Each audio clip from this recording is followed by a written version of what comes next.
আন্তর্জাতিক সম্পর্ক বিষয়ের সম্পাদক মারুফ কবির। আমি তাকে মঞ্চে আসার জন্য বিনীতভাবে অনুরোধ করছি।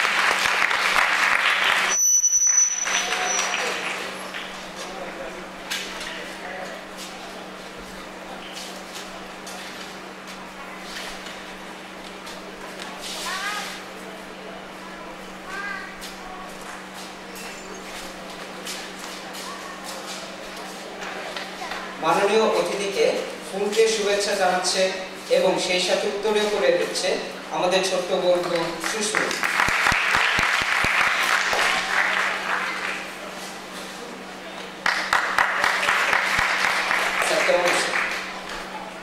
ভালো আছি। আমি নাটকটি শুরু থেকে দেখতে পারিনি, সেজন্য আমি খুবই লজ্জিত, কারণ আমি আসতে চেয়েছি অনেক আগে, রাস্তায় জ্যামে পড়ে গিয়েছিলাম। তবে অর্ধেকেরও বেশ আগে থেকে দেখছি, নাটকটি ভালো লেগেছে। আপনি এই শিশুদের উদ্দেশ্যে কিছু বলুন, যাতে করে তারা ভবিষ্যতে তাদের অভিনয়ের মান আরো উন্নত করতে পারে। আমি যে নাট্য উৎসবে আজকে এসেছি, সামনে যারা দর্শক আছেন এবং তোমরা যারা শিশুরা, আমার প্রিয় শিশু শিল্পীরা আজ অভিনয় করলে, লোকনাট্য দল এবং পিপলস লিটল থিয়েটার অ্যাসোসিয়েশন দীর্ঘদিন ধরে এই শিশুদের জন্য নাট্য উৎসবের আয়োজন করছেন। বাংলাদেশে সরকারি পর্যায়ে শিশুদের জন্য তেমন কিছুই করা হচ্ছে না। এই শিশু একাডেমির পর্যাপ্ত ব্যবহার নেই। আমি এই শিশু একাডেমির মঞ্চে দাঁড়িয়ে বলছি, কিন্তু লোকনাট্য দল যে কাজটি দীর্ঘকাল ধরে সাফল্যের সঙ্গে করছে, সেজন্য আপনারা দর্শকরা আরেকবার লোকনাট্য দলকে তালি দিয়ে অভিবাদন। শিশুরাই আমাদের ভবিষ্যৎ এবং শিশুদের যদি সঠিকভাবে বিকাশ না ঘটানো যায়, তাহলে জাতির ভবিষ্যৎ অন্ধকার। গেল স্বাধীনতার পর থেকে এ পর্যন্ত আমরা শিশুদের জন্য তেমন কিছু করতে পারিনি, তাই আজকে আমাদের দেশের এই অবস্থা। আজকে ঢাকা শহরে মানুষ বসবাসের উপযুক্ততা নেই। সারা দেশের নৈরাজ্য সন্ত্রাস ছড়িয়ে পড়েছে, কারণ আমরা অতীতে শিশুদের জন্য কিছু করিনি। আর আজকে যদি আমরা এই শিশুদের জন্য কিছু না করি, ভবিষ্যৎ আরো ভয়াবহ হবে। শিশুদের মনের বিকাশ ঘটাতে হবে, শিশুদের মনের সুকোমল যে জায়গাটা আছে সেখানে সৃজনশীলতার বিকাশ ঘটাতে হবে, তাহলে এরা ভবিষ্যতে ভালো মানুষ হবে। আমি চাই না শিশুরা উচ্চ শিক্ষিত হোক, আমি চাই ভালো মানুষ হোক। এই ভালো মানুষ হওয়ার জন্য নাটক একটা ভালো সহায়ক শক্তি। সে নাটককে এগিয়ে যাওয়ার জন্য আজকে মঞ্চে যারা অভিনয় করলো তারা এবং আপনারা সামনে যারা দর্শক আছেন, অভিভাবক আছেন, উৎসাহদাতা আছেন, তারা সবাই আরো সামনে কাজ করবে, সে আশা রাখছি। ধন্যবাদ আপনার মূল্যবান বক্তব্যের জন্য। এবার সনদপত্র দেবার পালা। প্রথমেই আসছেন প্রদীপ কুমার রায়।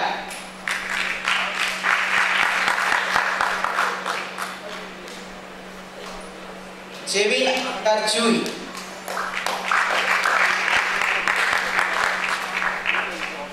শামসুল আলম, ওয়াহিদ জাকাত ম্যানিলা, দীপ ইসলাম, তিশা পাত্র,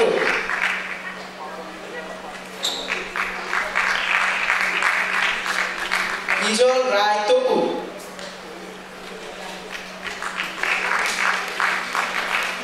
স্মৃতি রায়,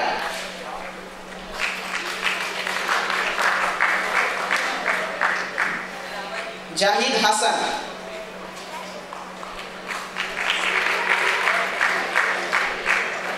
সাজিয়া ফ্রিন তোতন,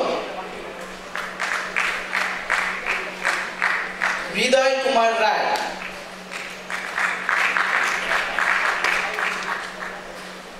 শারমিন আক্তার রিমা, মনিরা মুস্তারি,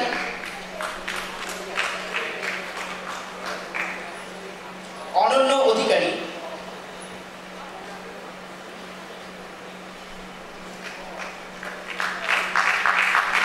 মোহাম্মদ তৌহিদুল হাসান,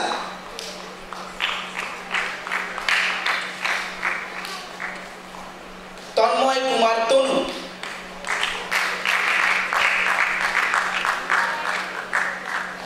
আবুল কালাম আজাদ হৃদয়,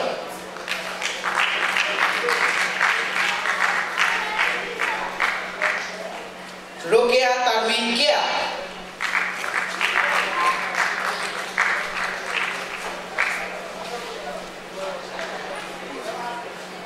এবার দলীয় সনদপত্র গ্রহণ করতে আসছেন সমীর কুমার অধিকারী, সাংগঠনিক সম্পাদক, জাগরণী।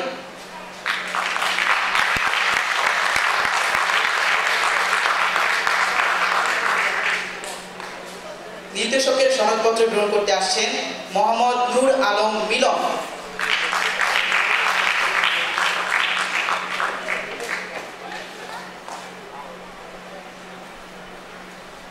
এবং সর্বশেষ নাট্যকারের সনদপত্র গ্রহণ করতে আসছেন ইমরান আহমেদ নাজ নজমুল।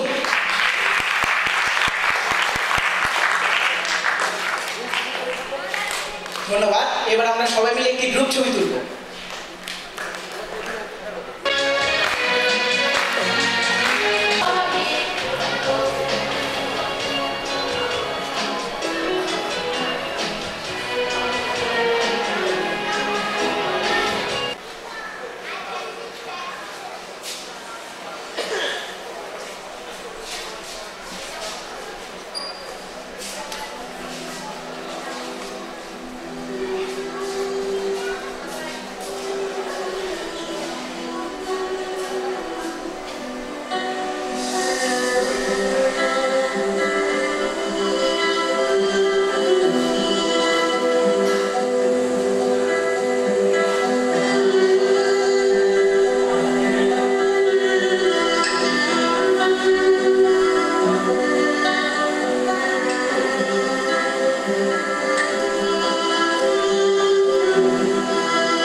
দুনিয়া সবকিছু বাদ দিয়ে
করছে। ভিনি সহ অন্যান্য হাজার মানুষগুলোকে আমি আর সহ্য করতে পারছি না। সে ভোরে পালিয়ে যাবে, পথে বেরিয়ে যাবে, একটা গাড়ির পর আরেকটা। আর মানুষরা জানার আগে জিজ্ঞেস করবে, তুমি কোথায় যাচ্ছ? সে তখন বলবে, আমি সমস্ত নিচু মনে জঘন্য মানুষের কাছ থেকে দূরে চলে যাচ্ছি। ঠিক আছে, উঠে এসো। আমি বড় বড় শপথ আর বড় মনের মধ্য দিয়ে যাব।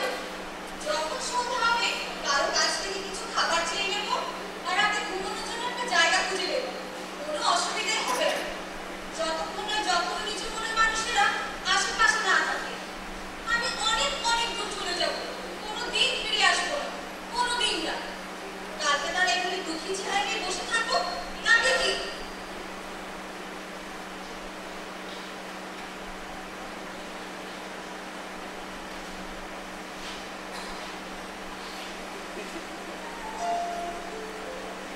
কিন্তু ছেলেটা কোথায়? সে চলে গেছে। সুপ্রভাত, এই যে স্কুলের সবাই, তোমরা কি জানো ছেলেটা কোথায় গেছে? কোথায় গেছে মানে? সে কি পালিয়ে গেছে? কি দুঃখে, কি অন্যায়। এখন আমাদের মনে হচ্ছে কেন তার সাথে আমরা আরেকটু খারাপ ব্যবহার করলাম। আমরা তার সাথে খুবই খারাপ ব্যবহার করেছি, বাবা, মা, ভিনি, টিচার, আমরা সবাই। কিন্তু আমি নিশ্চিত যে তাকে খুঁজে পাবো।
ছবিটা আঁকতেই থাকলো। শেষ পর্যন্ত মনে হলো ছবিটা ভালোই হয়েছে, কিন্তু তারপর ভেঙে গেল।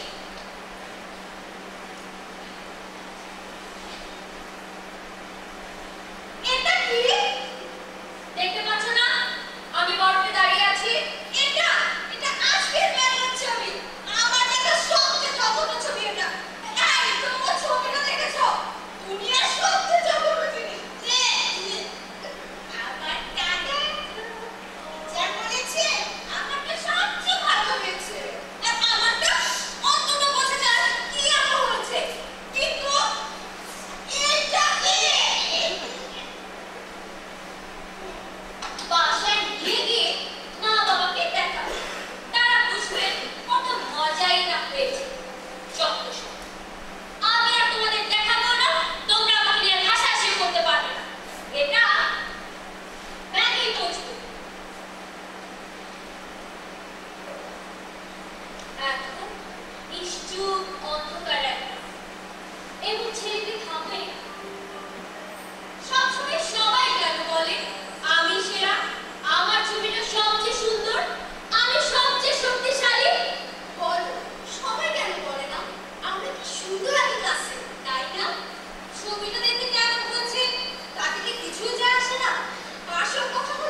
এখন ক্লাসে ব্যাগে রেখে বাসায় চলে যাবে।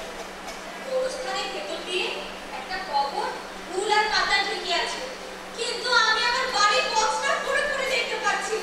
আমার খুব ভালো লাগছে। উফ, বাঁচা গেল। এখন ফেব্রুয়ারি রাত এবং ছেলেটি ভাবে, যদি বাবা রাতে ঘুম থেকে উঠলে আমার ব্যাগটা দেখে, যদি দেখে গ্লাসটা ভাঙা, কি ভয়াবহ। তার চেয়ে বরং সময় থাকতে ব্যাগটা লুকিয়ে ফেলি। ছেলেটা বিছানা থেকে নামলো, পা টিপে টিপে এগিয়ে চললো, দরজাটা খুললো। ঘরে ঢুকে সে শুনতে পেল বাবা বেঘোরে ঘুমোচ্ছে।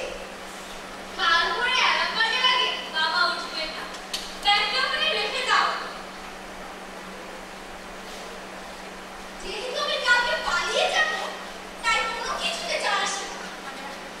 দেখা যাক কি হয়। উফ, বাঁচা গেল।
মাননীয় অতিথির কাছ থেকে জানতে চাইবো এই উৎসবে এসে আপনার কেমন লাগছে?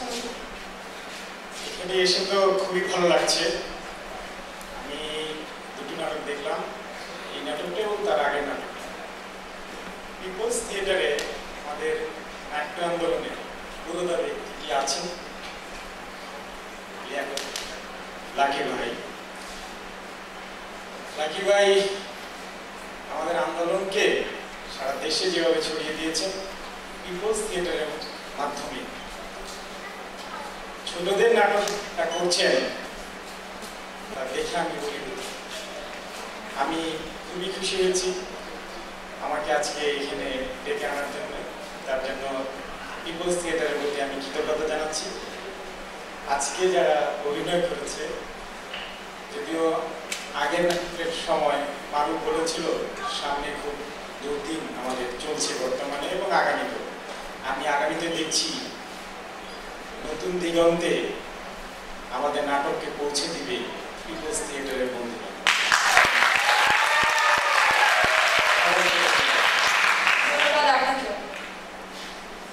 মাননীয় অতিথিকে ফুল এবং উত্তরীয় দিয়ে বরণ করে নিচ্ছে রাসেল।